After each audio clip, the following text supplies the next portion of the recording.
Bonjour les amis. Pour la Fiat Multipla, seuls deux moteurs étaient fournis, un moteur essence 1,6 litres 103 ch et diesel 1.9 JTD 105 ch avec système d'injection à rampe commune. En termes de dynamique, le diesel est bien meilleur. Il présente de nombreux avantages, il tolère la qualité du carburant, il est silencieux, doux et possède un couple élevé. Le seul point faible est le volant bimasse, qui devra tôt ou tard être remplacé.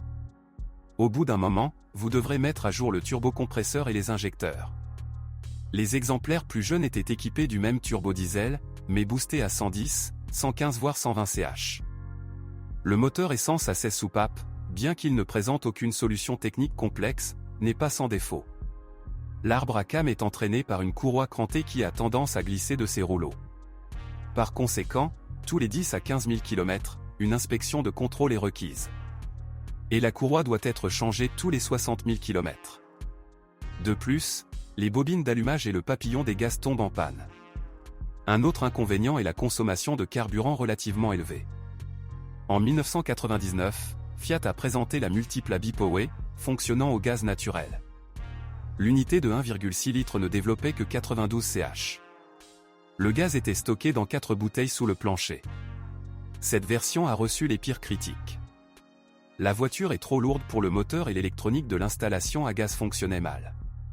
À kilométrage élevé, il y avait un risque d'endommagement de la culasse en raison de la formation de dépôts sur les soupapes d'admission. La suspension a reçu des réglages assez serrés. Et sur les nids de poules de l'habitacle, son travail est clairement audible.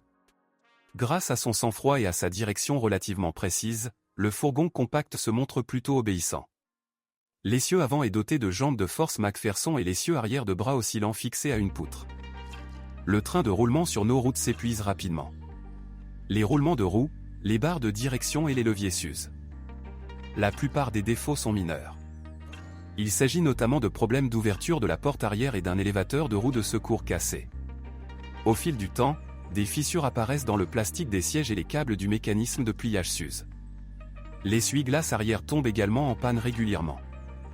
Une autre surprise désagréable est un boîtier de générateur éclaté ou un vitrage de phare fissuré. Ces derniers sont trop petits et deviennent très chauds. Lorsque de l'eau froide les frappe, le verre peut se briser. Après un restylage en 2003, les phares suspendus ont été abandonnés et des optiques de forme standard ont été installées au-dessus du pare-choc. Il n'y avait plus de problème de vitrage. Si vous connaissez d'autres dysfonctionnements de modèle, assurez-vous d'en parler.